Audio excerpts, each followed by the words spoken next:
হোটেলের মতো করে ঘরের মধ্যে যে এত সুন্দর করে চিকেন চাপ আর নানুটি বানানো যায় বিশ্বাস করবে না, যারা খাননি তারা কখনো বিশ্বাস করতে পারবে না যে হোটেলের থেকে এত বেশি মজার হয়েছে। দুইটাই অনেক বেশি মজার হয়েছে আর দেখতে অনেক বেশি সুন্দর হয়েছে।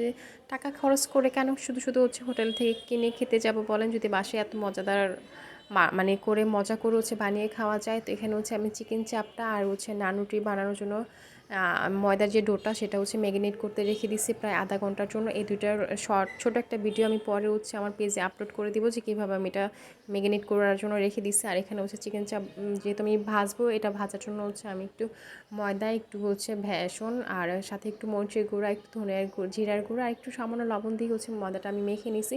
আর এখানে চিকেন চাপটা যে ম্যারিনেট করে রেখে দিয়েছিলাম সেটা এটার উপরে দিয়ে আমি এটাকে এখন একটু ভাজতে দিব। আর এদিকে আমি আলু, রসুন কুচি, পেঁয়াজ কুচি, কাঁচামরিচ কুচি করে রেখে দিচ্ছি। আর তেলটা গরম হয়ে গেছে, তো এখানে আমি চিকেন চাপটা একটু ভেজে নিয়েছিলাম। এপিট ওপিট দুই পিঠই আমি খুব সুন্দর করে ভেজে নেব যাতে ভেতরে কাঁচা না থাকে, কারণ আমার চিকেনগুলো একটু মচমচা খেতে পছন্দ হয়। যেমন বাইরে থেকে কিনে আনলে ওটা ভালো মানে ভেতরটা মনে কেমন কাঁচা কাঁচা থাকে, যেটা আমি খেতে পারি না। যখনই বাইরে থেকে কিনে আসে কিনে আনি, আপনাদের ভাইয়াকে বলি চিকেন চাপটা একটু বলবা কড়া করে ভেজে দিতে। আর যেহেতু বাসায় বানাচ্ছি সেটা তো অবশ্যই কড়া করে ভাজবো। তো চিকেন চাপটা তো আমার ভাজা হয়ে গেছে, সেটাকে কেটে নিলাম। আর এখানে রুটিগুলো আমি এভাবে মোটা আকার করে বেলে নিলাম।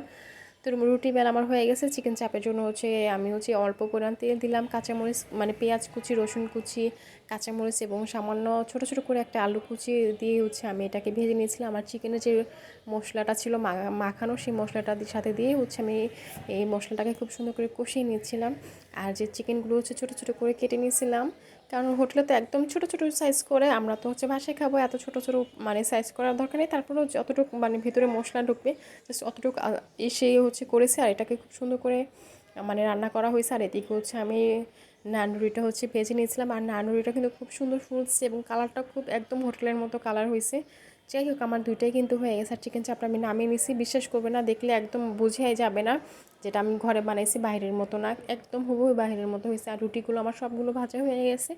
তো দুইটাই আমার পারফেক্ট। আর এখানে মেয়োনিজটা বানাবো, যেহেতু সব কিছু ঘরে বানানো হয়েছে, সো মেয়োনিজ ছাড়া কিন্তু ভালো লাগবে না। তো মেয়োনিজটা ঘরে বানিয়ে নিলাম, যার কারণে মানে যার মানে সব কিছু যাতে ঘরের বানানো হয়। আর মেয়োনিজটা কিন্তু খুব সুন্দর হয়েছে। আর এখানে আমি শসাটা কেটে নিয়েছে। আর এখানে সবগুলো রুটি আপনাদের ভাইয়া সব একসাথে করে ও ছুরি দিয়ে কেটে নিচ্ছে 4 ভাগ করে। আর এই চিকেন চাপটাও রেডি হয়েছে, মেয়োনিজটাও রেডি, আর সালাডটাও রেডি। মেয়োনিজের সাথে অর্ধেক সালাদ দিয়ে একদম মিক্স করে একটা সালাদ বানাবো, আর বাকিটা এমনি থাকবে। তো আমার তো লোভ সামলাতে পারতেছি না, আমি সবার আগেই খেয়ে নিচ্ছি। আর বিশ্বাস করবেন এত বেশি মজার হয়েছে, যারা চিকেন চাপ বা রুটি পছন্দ করেন তারা অবশ্যই ঘরে একবার এভাবে বানিয়ে ট্রাই করবেন। এত বেশি মজার, যা বলার বাইরে। টাকা খরচ না করে এভাবে ঘরে বানিয়ে অবশ্যই ট্রাই করবেন। আল্লাহ হাফেজ, আজকের মতো এই পর্যন্ত।